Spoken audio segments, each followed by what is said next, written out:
Sharon, thank you so much for coming through today. I really do appreciate it. The biggest reason for me wanting you to come in today was the conversations we have here at the Wellness Hub is always touching. I always feel like I get something from it, something either inspirational or informational. And so I really do think that people need to know what we're talking about, and more so just to document it, and whoever's willing to listen, let's share it to those who are willing to listen. And so I really do appreciate you coming through today. Absolute pleasure. Thank you for inviting me. It's only a pleasure. So, an executive life coach, that's the title that you go by.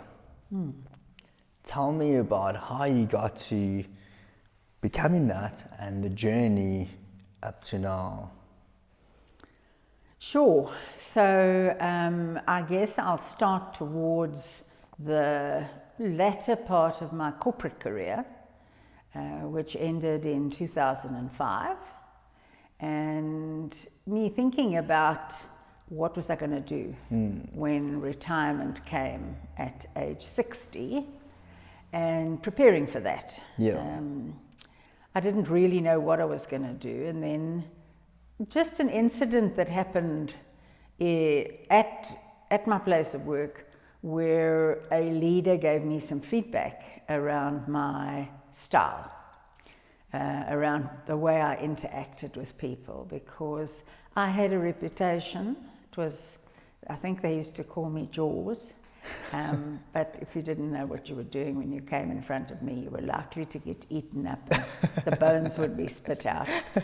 But, and so someone who had the courage and made me hear the feedback, this woman came into my life, and that really was a pivotal point for me, or an inflection point, if you like, because she knew that I was ambitious and I wanted an executive role in the organization. I was well technically and expertise fit for an executive role, but the impact I had on other people was completely, what should I say? I was blind to that. Sure. And so, she just told me, if that's where you want to go, then what got you here, but it's not going to get you there. Okay. So how are you going to figure it out? That was back in the day where there was no coaching in this country. Little. We was no talk about coaching. But, cut a long story short, she was very supportive, and I did some research because it's just my nature to figure it out. And I went and attended the first international conference on emotional intelligence in the workplace in Chicago back in 1998. And it was a conversation that was just starting around EQ in the workplace. And apart from being exposed to some phenomenal speakers, one of which was David White, the poet, who subsequently I brought to South Africa, and we're very good friends.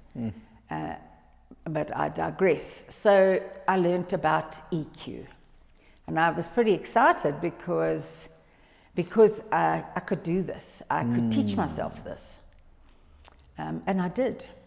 And so, and it wasn't easy. It makes one very vulnerable to stretch your comfort zone and go into a place of uncertainty. Yeah. So I taught myself how to be more emotionally intelligent. Did you feel you had this innate ability to tap into that space of being a lot more emotionally intelligent? Is that something that came more natural to you, do you think? So I would say what comes more naturally to me is taking on a challenge. So you get the best out of me, you challenge me. And I guess she knew that. Okay. So if you've ever done any work with the Enneagram, which I've used for the last 30 odd years, my Enneagram type is an Enneagram 8, and we enjoy a challenge and we'll take on a challenge. And we enjoy a worthy opponent, but we don't waste our time on those that we don't believe to be worthy opponents. So that's just a bit of a snapshot about what drives me as an Enneagram 8. And so, and so the concept of emotional intelligence in the workplace was really new and hadn't even reached South Africa. And so I had quite a good platform, to put the theory into practice on my own development, and then to be able to share that theory and that development challenge in my immediate environment that I worked in. And what would that look like for you in terms of trying to first essentially work on yourself and then put it out there? Like, what exactly did you do? What revelations did you get, or what exactly did that look like for you? So what emotional intelligence, emotional intelligence can be measured in an assessment, and it's used in executive assessments, because how you rate on an emotional intelligence scale is critical to the people that you interact with as a leader. And one of the key factors is self-awareness. So I knew that I was tough, and so tough, I'm tough. But I never thought about, so what's the impact of that? Yeah. And so that was where I was able to come face to face with my toughness and say, when does it work? Because it was my only way. Sure. So you start to learn that there isn't only one way. And so that toughness is still very much a part of me, and I can call on it when it's necessary. But I was tough on the people that worked for me. Okay. And so I think that's the key factor, is that our self-awareness grows, so that we go from behaving the way we behave with no awareness of the impact on other people. It's just the other people are stupid. Yeah. To what is my role in them showing up that way? Sure. Okay. Yeah. Very so as a leader, your role in providing a safe environment for your people to perform is critically important to your own success. And theirs, but ultimately it's a win-win. Yeah. And so it was like a field opened up for me. Okay. It was like this, all of us, that was it. And then I started to see that there were other possibilities. I don't lose that, but there are other possibilities. So in other words, how do you become more situationally aware? How do you have more than one response? Wow. Yeah. And would you say then, you've touched on what it means to be a leader. Would you say that's the crux of what it means to create a safe environment for those who you lead in to become their best selves? What else would you say is a good leader? So, when you talk about leadership, and, in my mind, and we might be talking about different things, but in my mind, I'm seeing executive leadership. Okay, I'm looking at pretty senior C-suite, but sort of up there. Yeah. When you get there, your technical expertise doesn't really mean much anymore, because you've got hordes of people that you employ with the best technical skills. Yeah. Your role is to get those people to perform. So if you can't leave behind your need to be the technical expert, then you're going to be messing where you shouldn't be messing.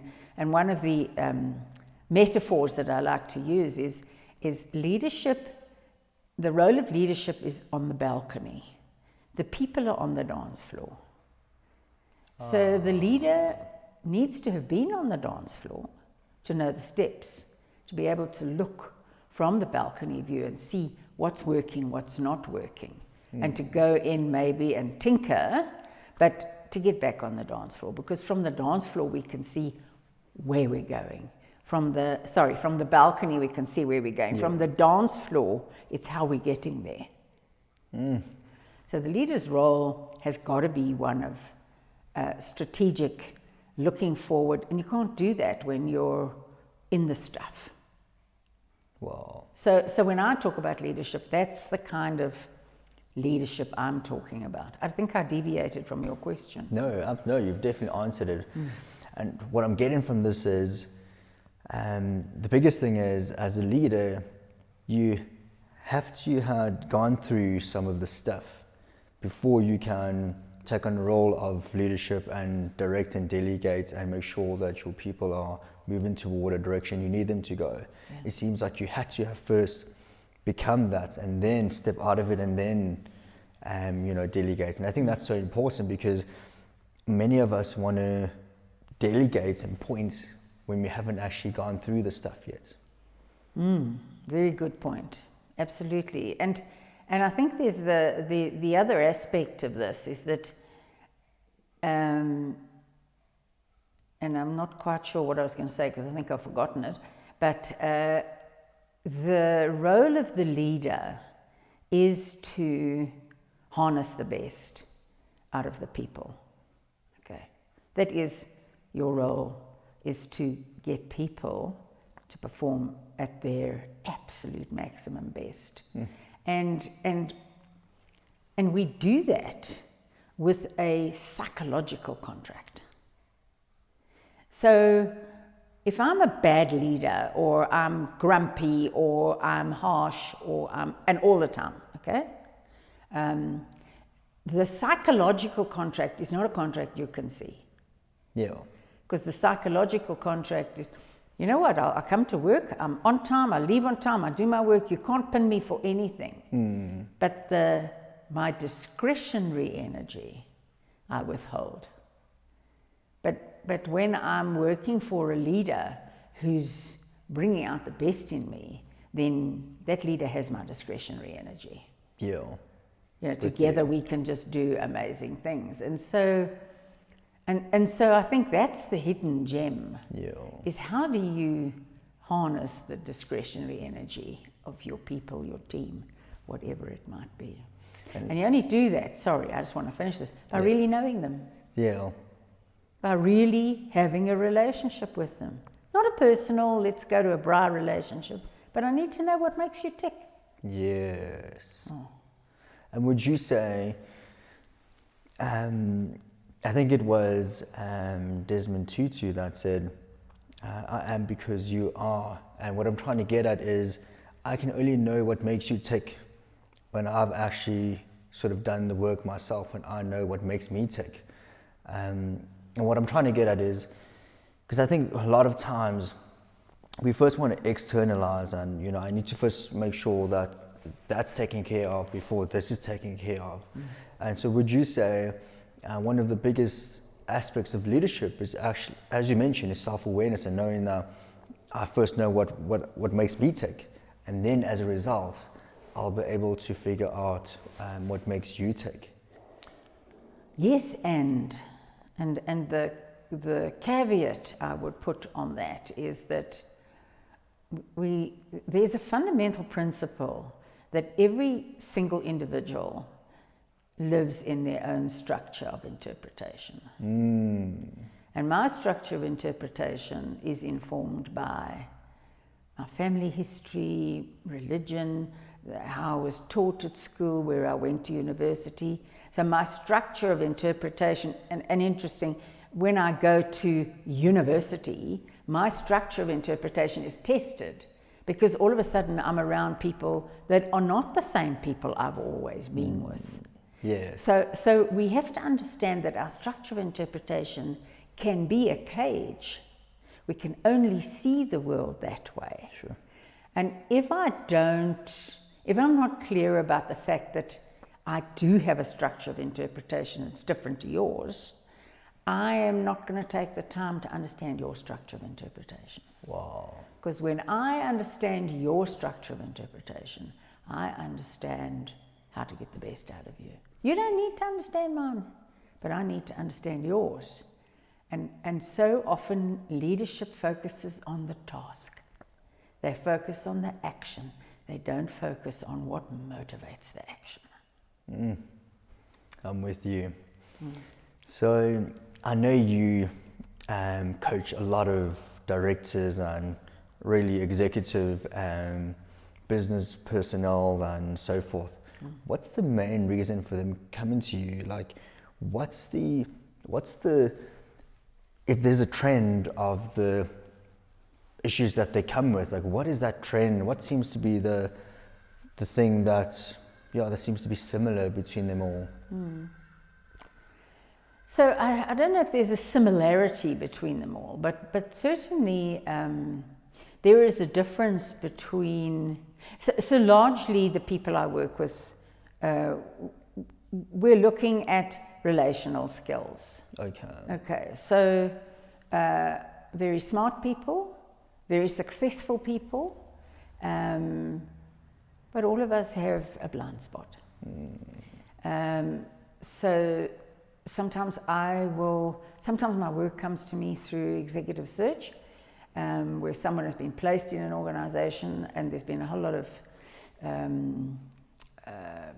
assessments used for the placement, and it could be a transition into a new role. So the assessments will say, this person is used to working on their own, they're now going to have to work in a team, and that's what the coaching is then focused on. How do you take that step from specialist to so leading self to leading others? But then you can't take it for granted that leading self actually exists, other than within my own structure of interpretation. So it's often transitionary into a new role.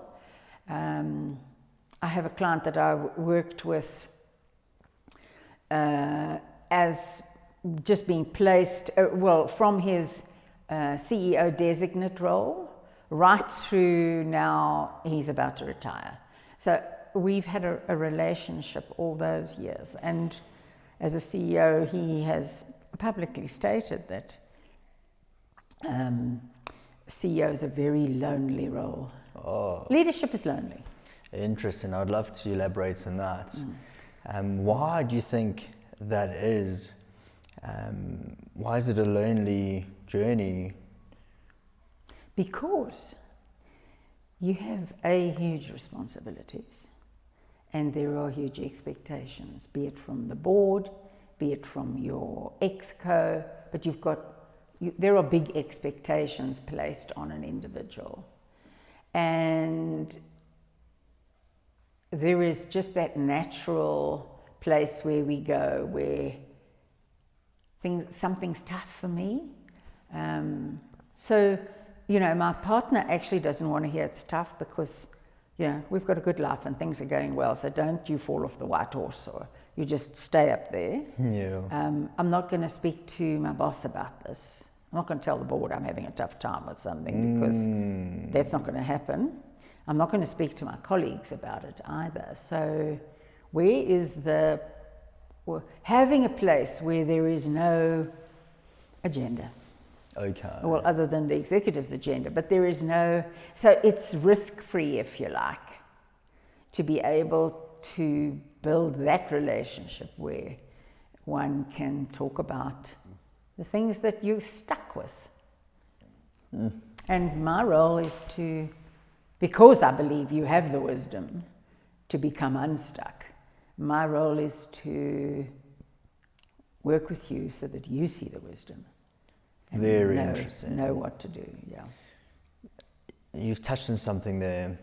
You said, I believe that you do have the wisdom. I just have to expose or show you that you do have it yourself. You have to realize that. Is that just for leaders or is that to every person out there that we do have it inside of us? We just have to tap into that and see that for ourselves. So yes, it doesn't matter who I'm working with. And I don't work exclusively at leadership. I work with other people who are in different roles. I do a lot of pro bono work, mostly globally, but it doesn't matter who comes to me. I believe that they have what they need in order to achieve what they want to achieve. But I do have to understand their structure of interpretation, because otherwise I'm giving advice. And so that's the danger when I give advice. I am coming from my structure of interpretation. Wow. I give advice because I can do that. But if I don't understand your structure of interpretation and tell you what to do, you're not going to be able to do it the way I would do it. You'll do it your way, and that's what we have to figure out. What sort of just came to me now is the importance of understanding your structure of interpretation. And I almost have the sense that people don't even know what that is. We don't know our story. We don't know the thing that we sort of view life through, the lens that we view life through. It's almost this unconsciousness, you know. And if you could very quickly just touch on how can we begin to see our story, our structure of interpretation, what would that look like? So you've captured it really well there. So I do believe that how we grow up in our family of origin has a significant role on the kind of structure of interpretation we have. And when I talk about that, I talk about if children are brought up in an environment where there is more than one truth, they already have an expanded interpretation. But many people, majority of people, and you will hear it in their conversation, they're very clear about what's wrong and what's right and how it should be done and how it shouldn't be done. Yeah. And I mean, there's a morally wrong and right that is a standard that most of us would understand.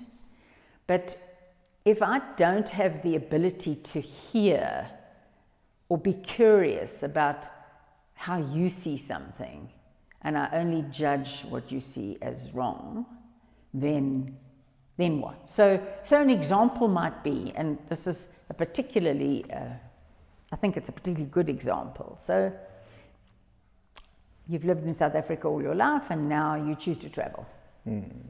And you go on your first holiday to Vietnam. And in Vietnam, they eat dogs. We don't eat dogs. Doesn't mean they're wrong. It means we don't eat dogs, therefore we think it's wrong.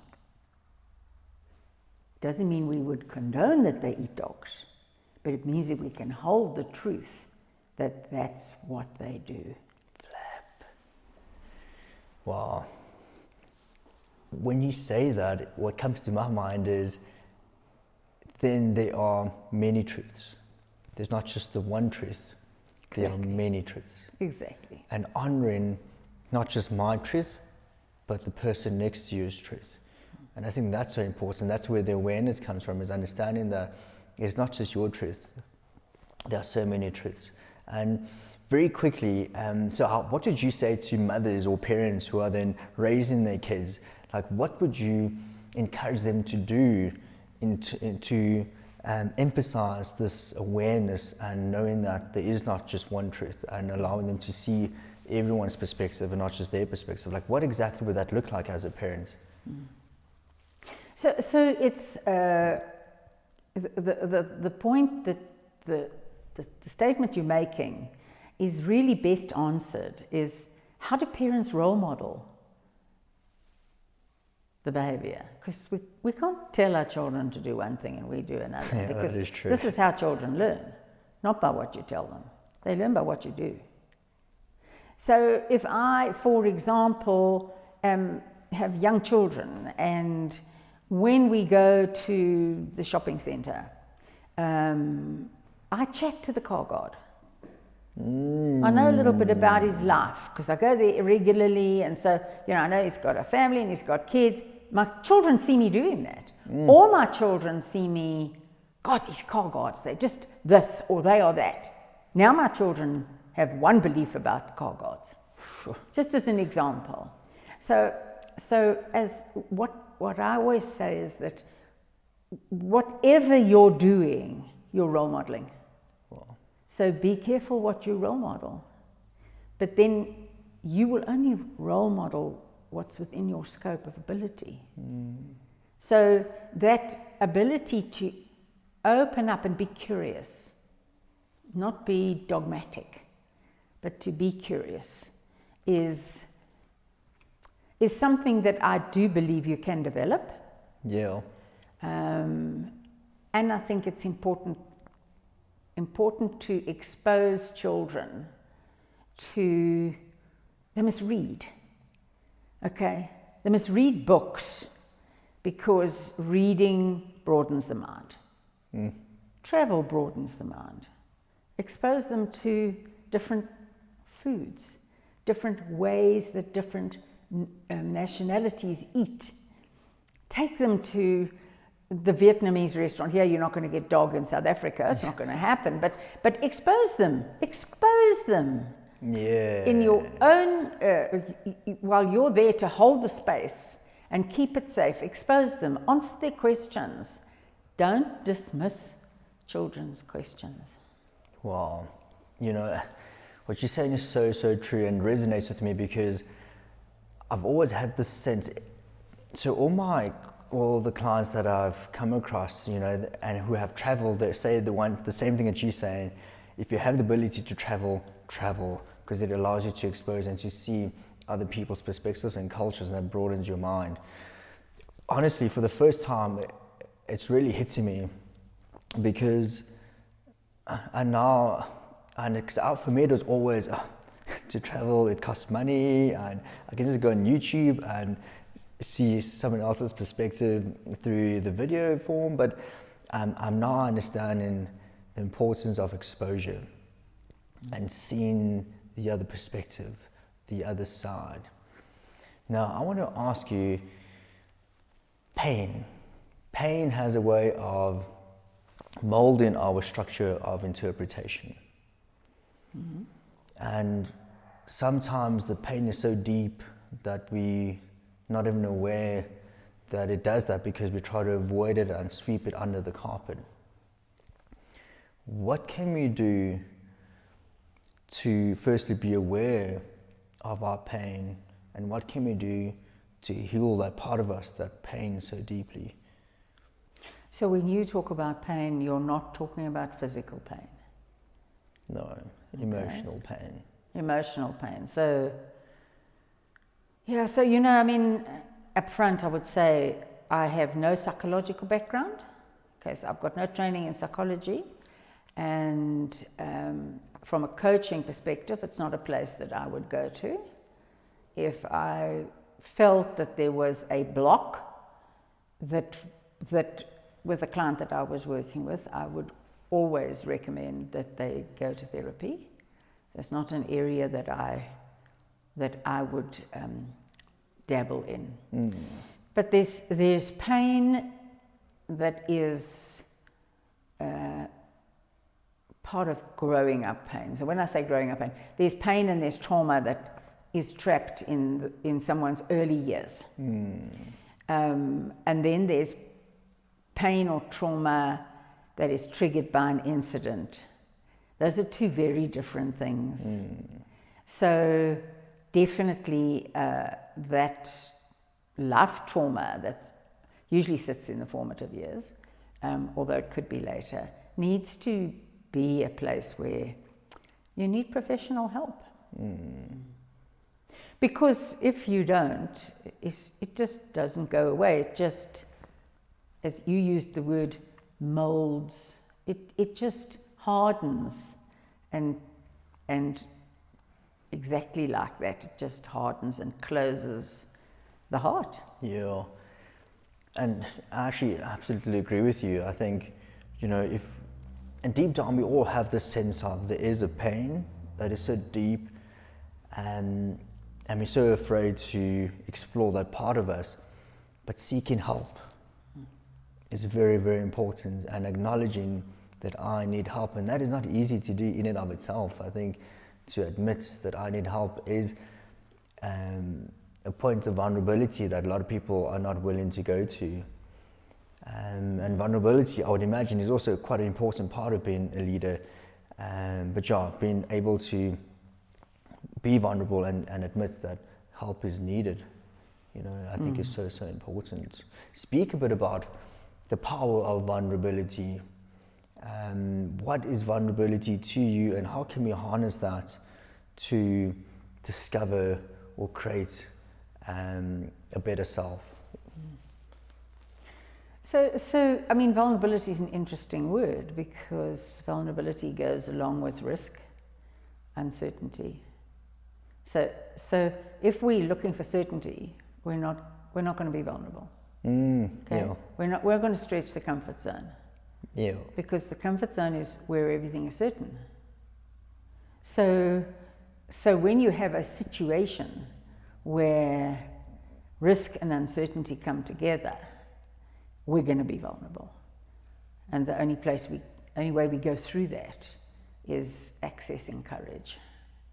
And the work of Brené Brown is probably the most profound available today around courage.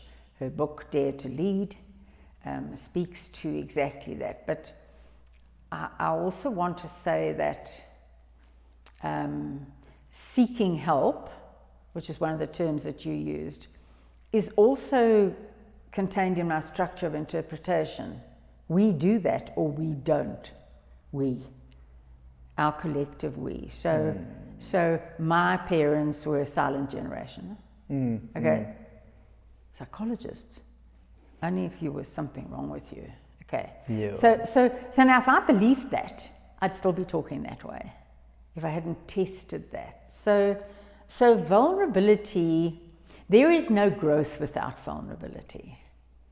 You know, I mean, the model of the comfort zone, the stretch zone, the danger zone is a model that all of us have heard about, but when we actually apply it to our own lives, then we start to understand that what I call a heat experience, which is what takes me out of my comfort zone into my stretch zone, is filled with uncertainty. I don't know if it's going to work, but I'm not going to find out if I don't do it. So heat experiences lead to growth. And as you enter the heat, there's vulnerability. Yeah. Because you don't know, because you've never done it before. Yeah. But if you don't go there, you'll never find out. Yeah. So the fact that we need to be courageous in order to do it, it's those factors have got to be present if growth is what we're looking for. Absolutely. I'm very big on growth, and almost to the point of I would seek the heat. I want to jump into the heat. Is that a way of doing things? I've heard a lot of people say life will bring the heat whether you like it or not. Just go through life and the heat will come. Would you recommend me going after the heat and seeking the heat?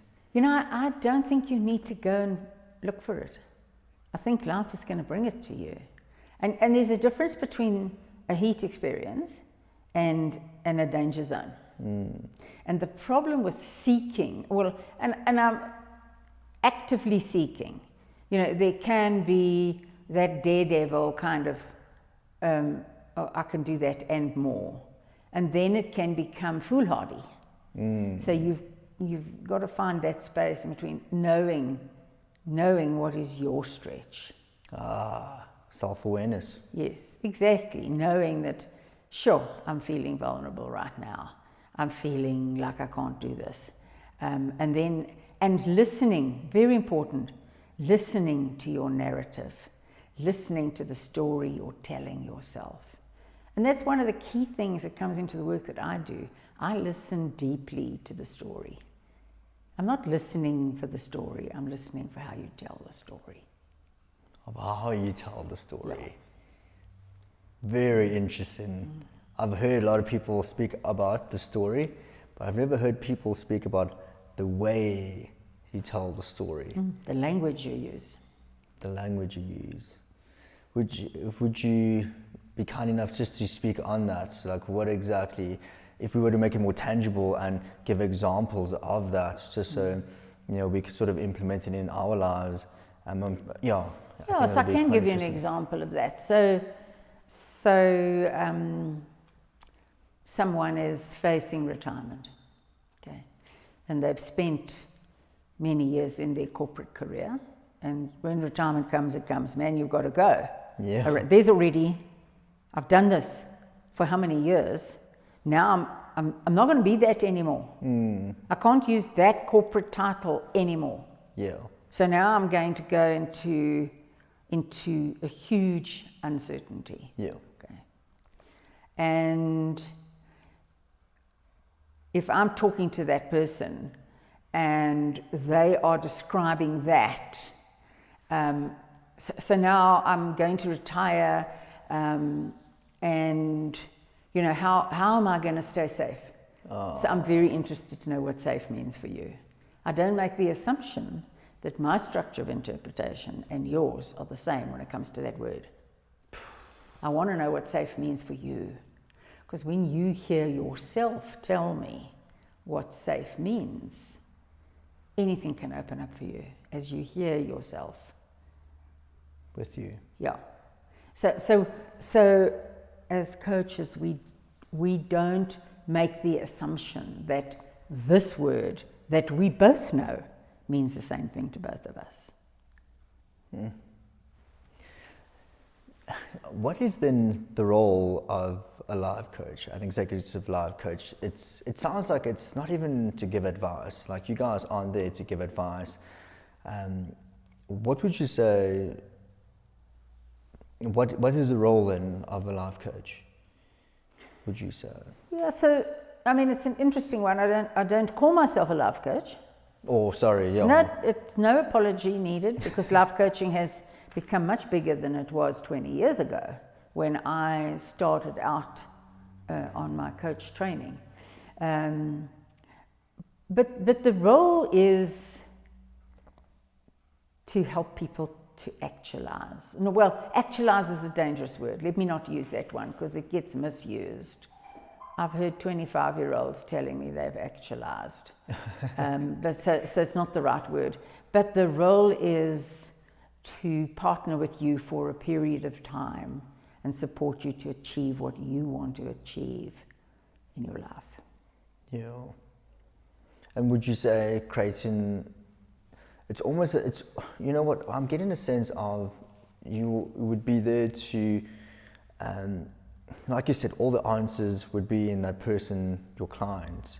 And so all you wanting them to do is to come to that point themselves. You're almost guiding them, nurturing them to that point, not giving any advice, not telling them where to go because they know where to go, not telling them whatever it is, you are essentially just guiding them to that point of whether you want to call it, maybe not actualization, but that point of enlightenment. I don't know what you would call it, but that point, and it's about asking questions. It's about opening up the mind with questions.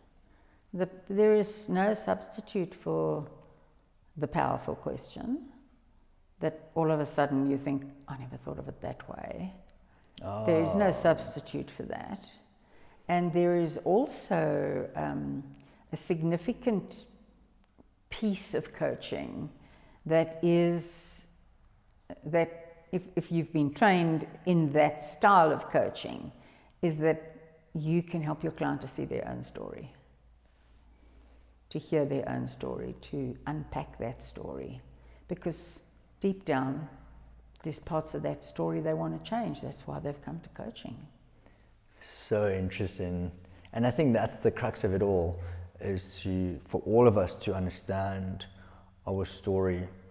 And whether it is we use our story as a crutch to get through life, but understanding that story, would you say that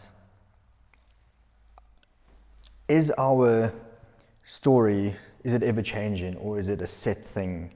Meaning, once I've discovered my story, is that it?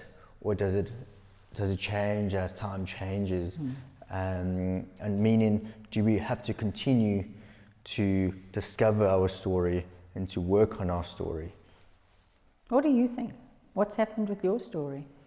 Intuitively, I'd say it is ever changing, to certain degrees, and I think you're always going to work on it. And as life carries on, I do think you almost add into your repertoire of, your structure of interpretation. It expands, if anything. But I do think that is something that you would always have to continuously work on. Mm-hmm. Because you can go to the grave with one structure of interpretation. If you've never been exposed to anything else. Yeah. That can happen. So there has to be a desire for the discomfort of expanding that structure of interpretation.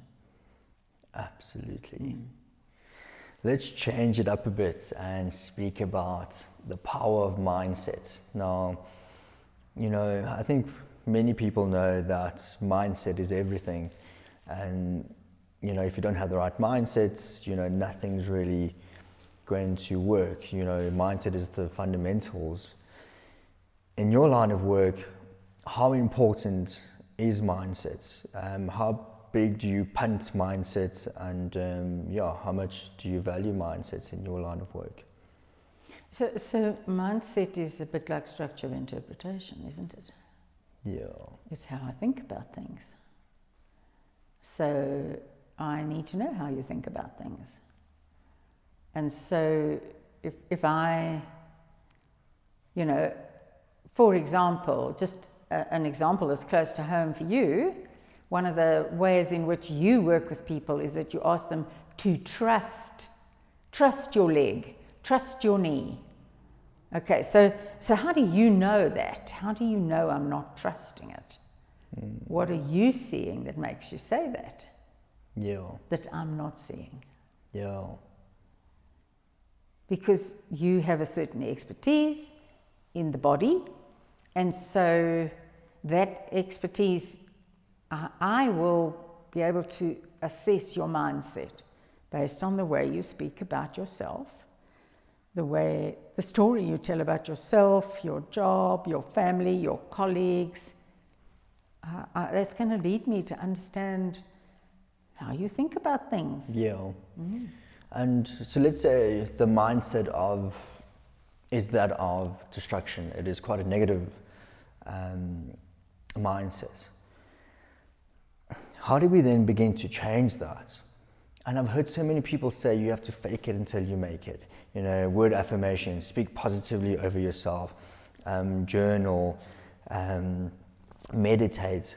But I want to ask you, how exactly does one change that negative mindset to more of a positive one, or more of a constructive one?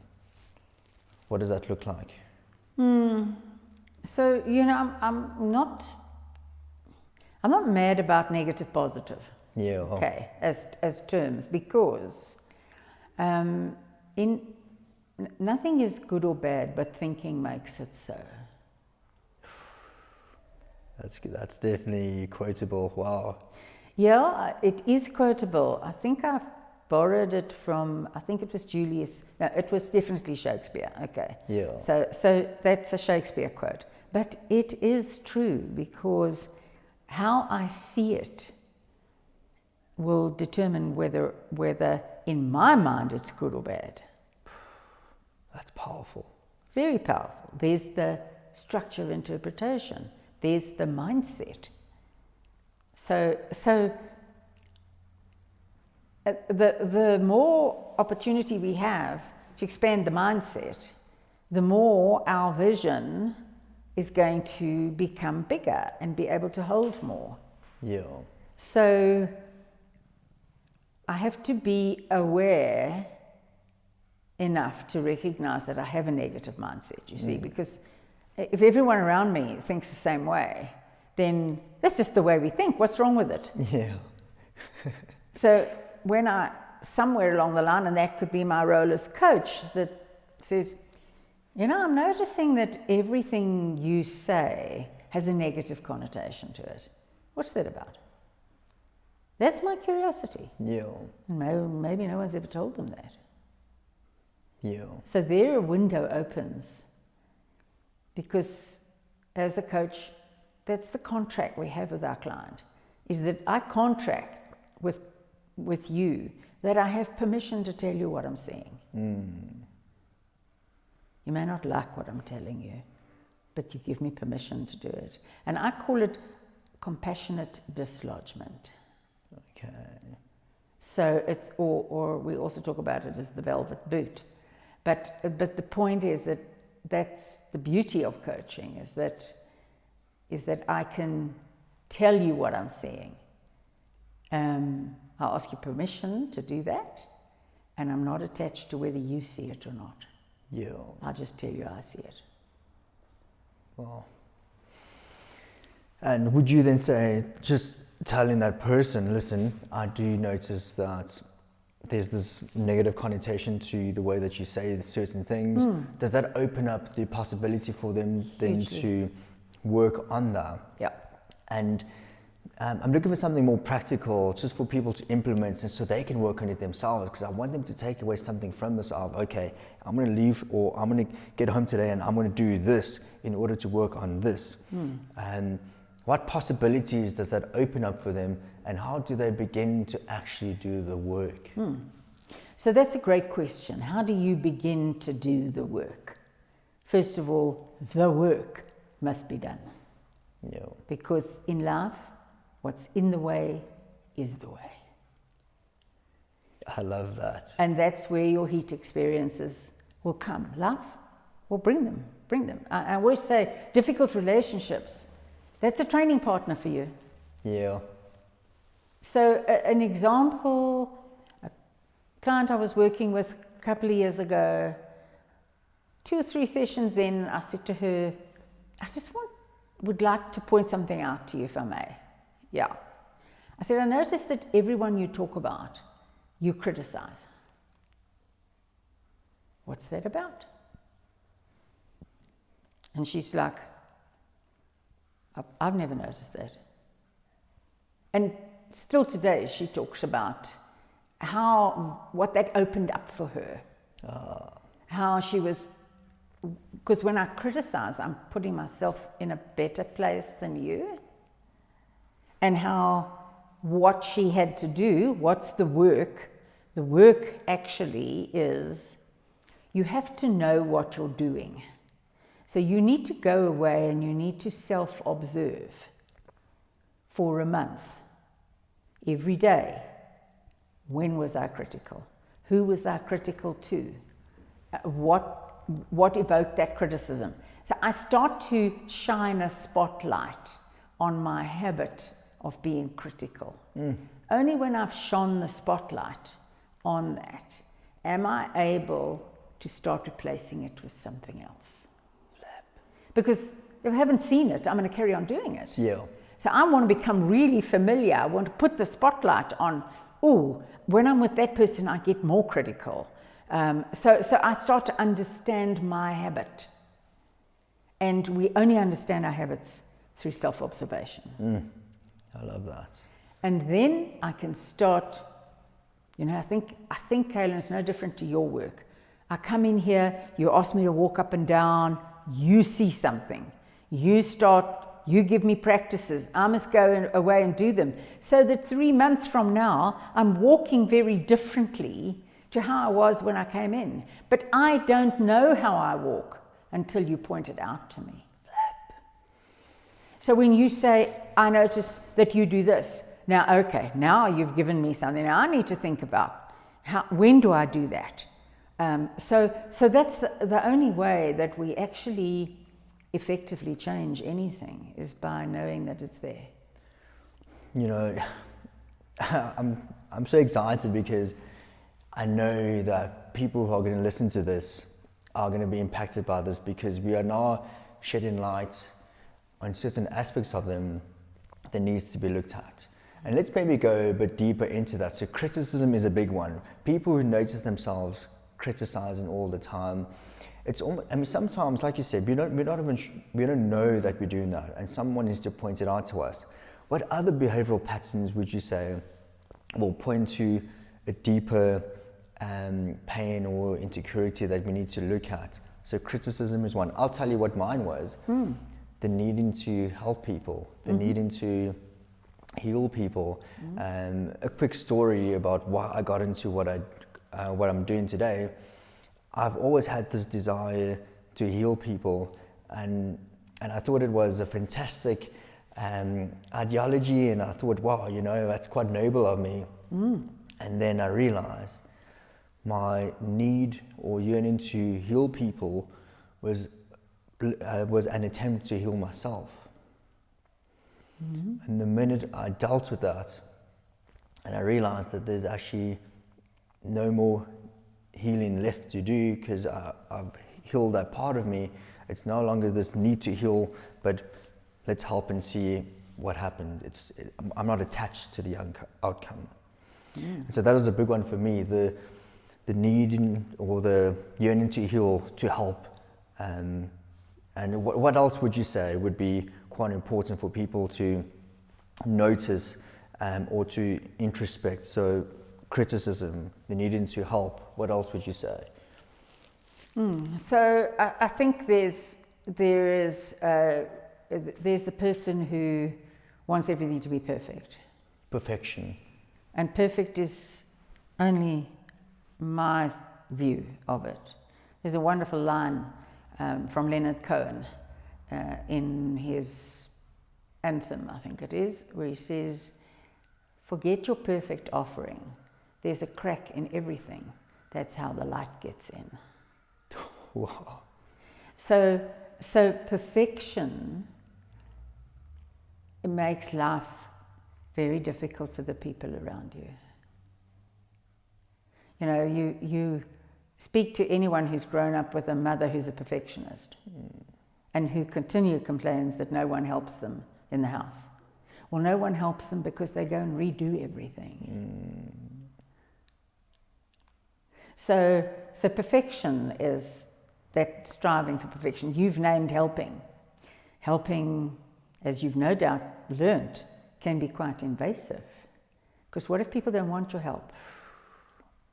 You said you felt quite noble. I used the word proud. What if people don't want your help? So yeah, absolutely. So there's that. There's the person who drives themselves to working 27 hours a day. There's a habit in sitting in there. What is that about? What's driving you to do that? You're not going to know that if you don't start looking at it. If you don't start listening to your own conversation. That's the journaling. If you don't start shining the spotlight on your own narrative, the story you're telling yourself about why you need to do this. Yes. So whatever it is that is causing pain in your life, and I'm not talking about deep-seated pain, I'm talking about every day. Whatever's driving that, you have to start to look at it. And you have to want to change it, because it ultimately, you'll only want to change it when it becomes unbearable. Absolutely. We come into a closing, and usually at the end of every conversation we have, I love to ask, about legacy. I think legacy is so important, and legacy can be quite a motivating factor. It could drive us as well to leave a certain legacy behind. What legacy would you love to leave behind? See, I always found this an interesting question because everyone leaves a legacy, intentionally or not. So having an idea of what do you want people, so it's what people say about you when you're not in the room. That's really important, not about what they say about you when you're in the room. Okay, so I believe that my legacy, what I say it, what drives me, okay, and what drives me now is not the same thing that drove me in my corporate career, where in a corporate you've got such an opportunity to do many different things. And some of them you can be really passionate about and others not so much. But I think what a theme that has come all the way, a golden thread that has always been with me, is being a professional. And that's all all people need to say about me, is that I was a professional. Absolutely. Sharon, I really do appreciate you and what you bring and what you offer to the table. And this is really, the conversation that we had today was so important, speaking about our structure of interpretation, the story that we tell ourselves, and that was just about 10% of what you can offer to the world. But I really do appreciate you coming here today and sharing your heart and speaking professionally and just showing who you are. Thank you. So I really do appreciate it. Thank you for the opportunity.